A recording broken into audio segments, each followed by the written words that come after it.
adik-adik, apa kabar semuanya? Semoga kalian dalam keadaan baik, sehat, dan semangat ya dalam belajarnya.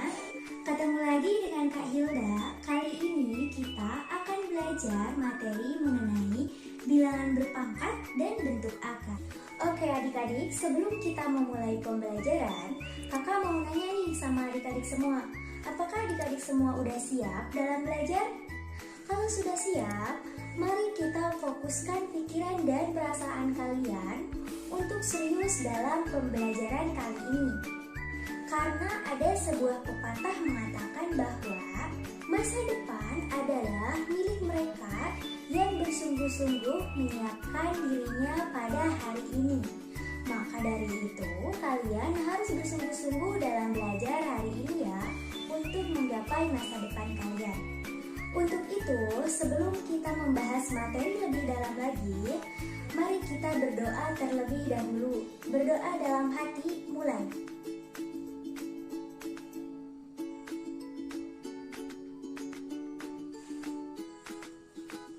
Berdoa selesai. Oke adik-adik, kalian masih ingat kan bilangan berpangkat? Dulu waktu kita SD, kita udah pernah belajar atau mengenal pangkat 2 atau pangkat 3. Contohnya, 4 di pangkat 2, itu artinya 4 dikali 4. Kemudian 5 di pangkat 3, itu artinya 5 dikali 5 kemudian dikali 5, sebanyak 3 kali. Jadi perpangkatan itu apa?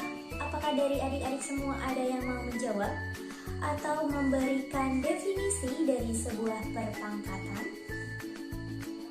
Oke, mari kita bahas sama-sama ya adik-adik. Jadi perpangkatan itu adalah perkalian berulang dari suatu bilangan pokok yang sama. Sekarang kita lihat jika ada suatu bilangan A, yaitu bilangan real, kemudian dipangkatkan dengan N, bilangan bulat positif, secara matematis maka jadinya akan seperti ini. A dipangkat N sama dengan A dikali A dikali A, di mana A-nya itu sebanyak N faktor. Dari sini kita akan mengenal istilahnya bahwa bilangan pokok atau basis itu adalah A, kemudian pangkat atau eksponen itu adalah N. Oke adik-adik, di sini terdapat contoh. Contoh yang pertama yaitu perkalian. Di sini terdapat 6 dikali 6 dikali 6 dikali 6. Nah, yang menjadi basis di sini adalah 6. Kenapa 6? Karena ini adalah bilangan pokoknya. Kemudian yang menjadi pangkatnya adalah kita hitung 6-nya ada berapa? 1, 2, 3, 4. Berarti pangkatnya ada 4. Jadi di sini kita dapat tuliskan 6 di pangkat 4. Nah, seperti itu ya adik-adik, sudah paham kan? Oke, bentuk yang kedua yaitu terdapat bentuk pangkat. Nah, masih sama kayak yang tadi, cuman bedanya di sini yang diketahui adalah bentuk pangkatnya, kemudian yang tadi diketahui bentuk perkaliannya. Nah, di sini bentuk pangkatnya yaitu 3 di pangkat 3 sama dengan 3 dikali 3 dikali 3, sebanyak 3 kali. Oke, sudah paham ya adik-adik? Selanjutnya yaitu terdapat contoh bilangan negatif. Nah, ini seperti ini ya bentuknya.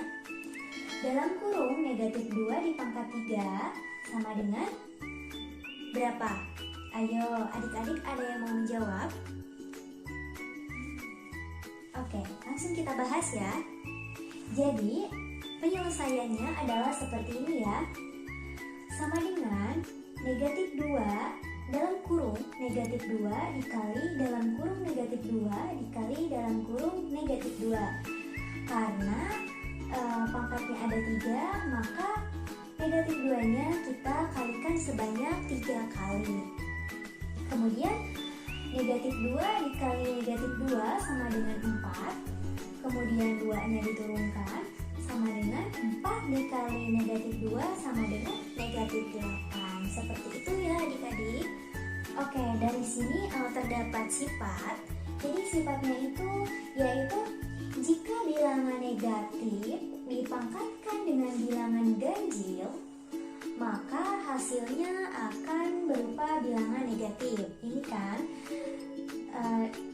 negatif 2 dipangkat 3, ini 3-nya merupakan bilangan ganjil. Kemudian hasilnya yaitu negatif 8. Nah, ini hasilnya bilangan negatif. Seperti itu ya. Oke, selanjutnya yang keempat yaitu terdapat negatif 2 dipangkat 4. Nah, di sini masih sama ya, hanya saja nanti akan ada perbedaannya. Nah, oke. Berarti negatif 2 dikali negatif 2 dikali negatif 2 dikali negatif 2. Nah, seperti ini penyelesaiannya. Kemudian 2 dikali 2, 4. 2 dikali 2, 4. Hasilnya 16. Kenapa jadi positif hasilnya? Karena di sini juga terdapat sifat lagi, yaitu jika bilangan negatif dipangkatkan bilangan genap, maka hasilnya akan berupa bilangan positif. Oke, jadi seperti ini bedanya. Negatif 2 dipangkat 4. Ini 4-nya kan atau pangkatnya itu berupa bilangan genap. Nah, jadi hasilnya itu, hasil akhirnya berupa bilangan positif. Nah, beda halnya dengan yang tadi. Jika yang tadi itu kan bilangan pangkatnya itu berupa bilangan ganjil, yaitu negatif 2 dipangkat 3. Nah, maka hasil akhirnya juga negatif 8. Seperti itu ya adik-adik.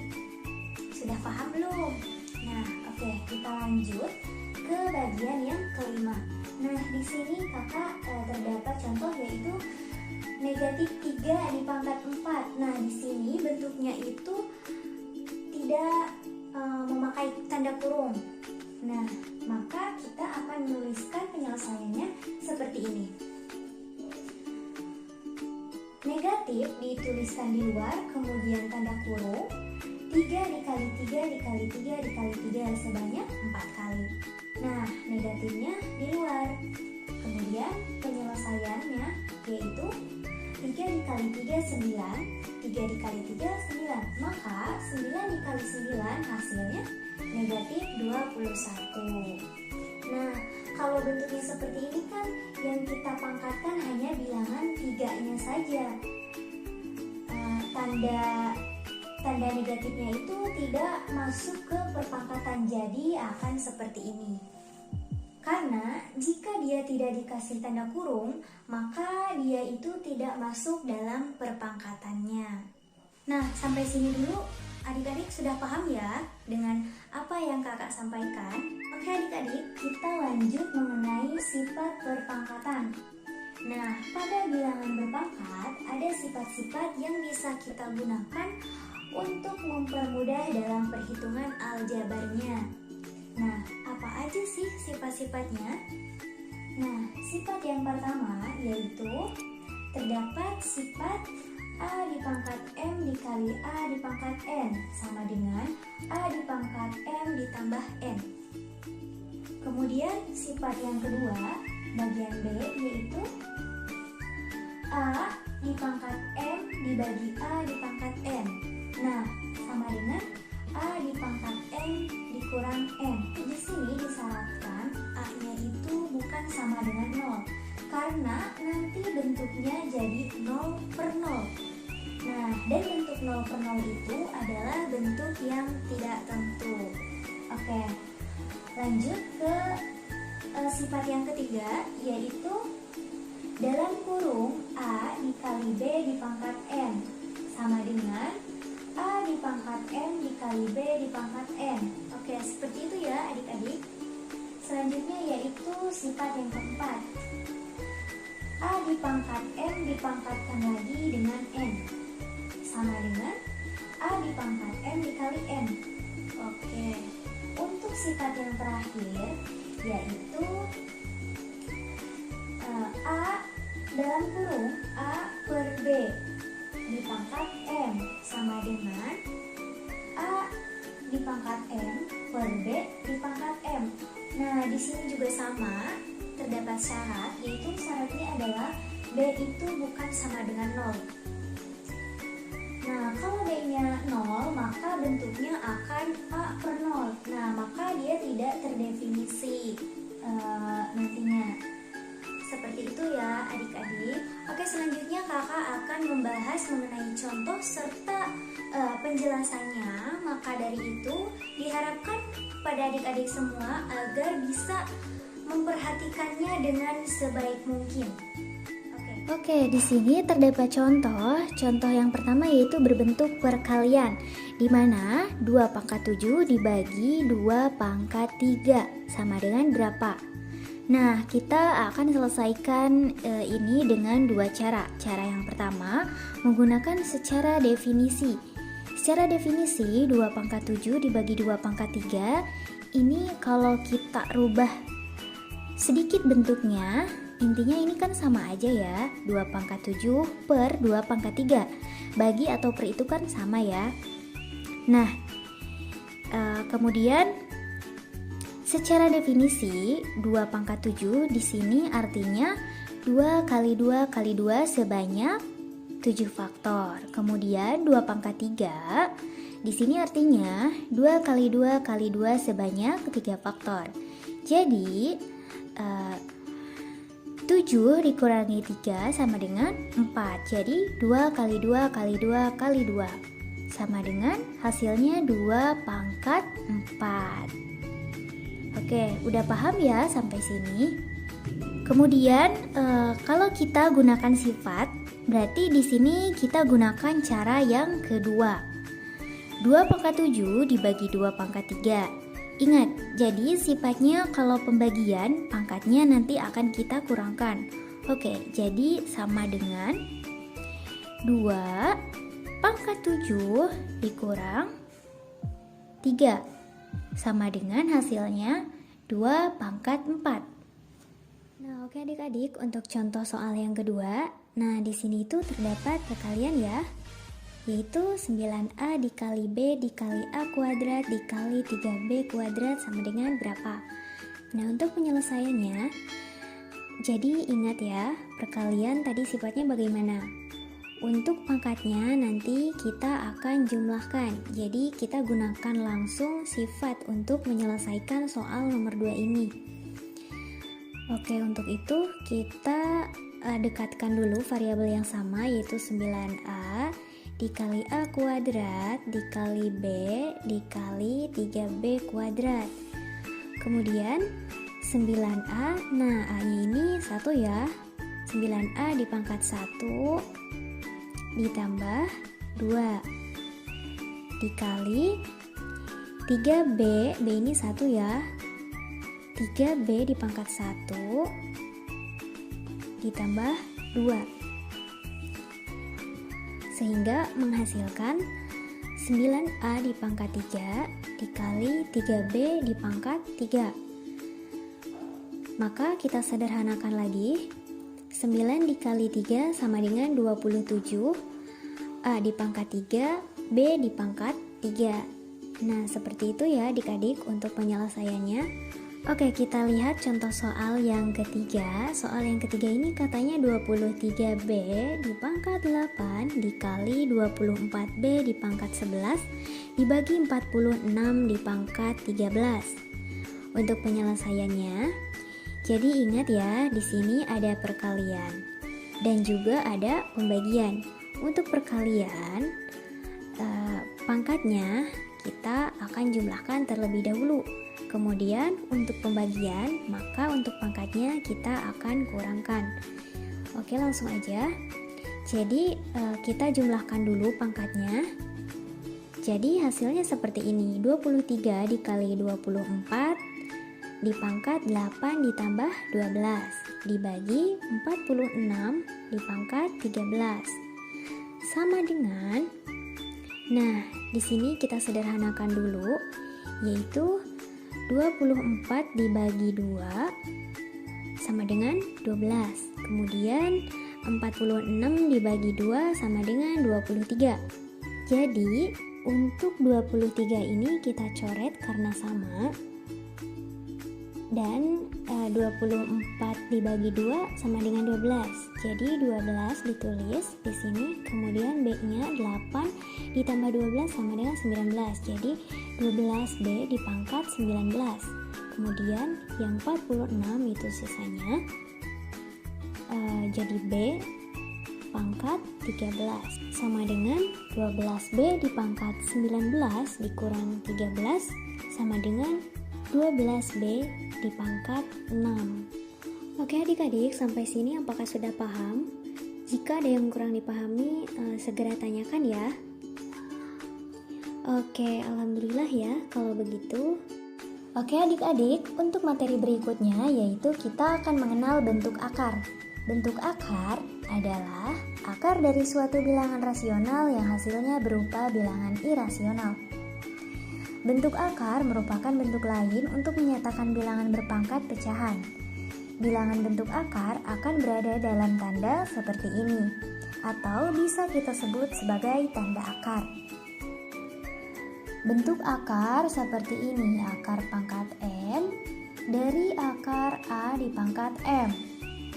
Nah, dengan keterangan N adalah indeks dengan syarat N itu lebih dari sama dengan 2. Kemudian A dipangkat M adalah bilangan pokok. A dipangkat M adalah bilangan rasional. Oke, bentuk akar merupakan bentuk lain untuk menyatakan bilangan berpangkat pecahan seperti contoh di bawah ini. Di sini terdapat contoh yaitu akar pangkat dari N, A dipangkat M sama dengan A dipangkat M per N. Dengan ini disebut bentuk akar, kemudian ini disebut bilangan berpangkat pecahan. Oke, kakak kasih contoh ya, biar kalian gak bingung. Misalnya, ada bilangan berpangkat 2 pangkat 1 per 2. Nah, bilangan berpangkat 2 pangkat 1 per 2, kalau kita ubah ke bentuk akar, jadinya akan seperti ini nih. A sama dengan 2, M sama dengan 1, dan N sama dengan 2. Sehingga 2 pangkat 1 per 2 sama dengan 2 akar 2 atau akar 2. Contoh bentuk akar yang lain diantaranya yaitu akar 6, akar 7, akar 11, 2 akar 4, dan 5 akar 2. Dan masih banyak lagi. Oke, di sini kakak akan coba bertanya kepada adik-adik, apakah akar 25 itu merupakan bentuk akar? Oke, kita bahas sama-sama ya. Jawabannya bukan bentuk akar. Kenapa? Ingat definisinya. Bentuk akar itu berupa bilangan irasional, sedangkan akar 25 bisa kita sederhanakan menjadi akar 5 pangkat 2 sama dengan 5 dipangkat 2 per 2 sama dengan 5. Dan 5 adalah bilangan rasional. Dan ini bukan merupakan bentuk akar. Jadi paham ya adik-adik? Oke, kemudian kita akan mengenal sifat-sifat dari bentuk akar. Seperti halnya bilangan berpangkat, bilangan bentuk akar juga memiliki sifat-sifat tertentu loh. Sifat-sifat ini akan memudahkan kita dalam melakukan operasi aljabar yang melibatkan bentuk akar nantinya. Sifat-sifat bentuk akar diantaranya sebagai berikut. Yang pertama yaitu akar A pangkat 2 sama dengan A. Kemudian yang kedua, akar A dikali B sama dengan akar A dikali akar B, dengan syarat A lebih dari sama dengan 0 dan B lebih dari sama dengan 0. Kemudian yang ketiga yaitu akar A per B sama dengan akar A per akar B, dengan syarat A lebih dari sama dengan 0 dan B lebih dari 0. Kemudian di sini terdapat cara merasionalkan bentuk akar. Nah, syarat-syarat dalam merasionalkan bentuk akar terdapat 3 syarat. Syarat yang pertama yaitu Pangkat pada faktor bilangan pokok harus kurang dari indeks akarnya. Contoh, akar X. X lebih dari sama dengan 0. Bentuk sederhana karena pangkat faktor bilangan pokoknya X sama dengan 1. Nilainya kurang dari indeks akarnya. Kemudian, akar X pangkat 5. Ini bukan bentuk sederhana karena pangkat faktor bilangan faktornya X sama dengan 5. Nilainya lebih besar dari indeks akarnya. Kemudian, syarat yang kedua, yaitu tidak ada bentuk akar di bagian penyebut. Contoh, akar X per X. Nah, ini adalah bentuk sederhana. Kemudian 1 per akar X. Ini bukan bentuk sederhana karena terdapat akar di bagian penyebutnya. Oke, untuk syarat yang ketiga, yaitu di dalam akar tidak memuat bilangan pecahan. Contoh, akar 5 per 2. Nah, ini adalah bentuk sederhana. Kemudian, akar 5 per 2.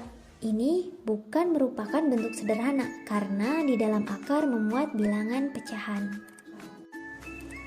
Oke adik-adik, materinya dicukupkan sampai di sini ya. Untuk selanjutnya, nanti kita bahas kembali di pertemuan berikutnya. Semoga pembelajaran hari ini dapat dipahami dengan baik. Karena waktu pembelajaran sudah habis, maka kakak akan tutup pembelajaran hari ini sampai di sini. Oke, sebelum itu kakak akan memberikan sebuah pekerjaan rumah di mana kalian harus selesai mengerjakannya sebelum pembelajaran minggu depan dimulai. Oke adik-adik, bisa kalian catat dan kalian kerjakan di rumah ya. Oke, sebelum kakak tutup, alangkah baiknya kita bacakan hamdalah bersama-sama ya adik-adik. Alhamdulillahirobbil alamin. Oke adik-adik, semoga kita semua diberikan kesehatan oleh Allah Subhanahu wa Ta'ala, sehingga kita akan bertemu lagi di minggu depan untuk pembelajaran matematika selanjutnya ya. Billahi taufiq wal hidayah. Wassalamualaikum warahmatullahi wabarakatuh.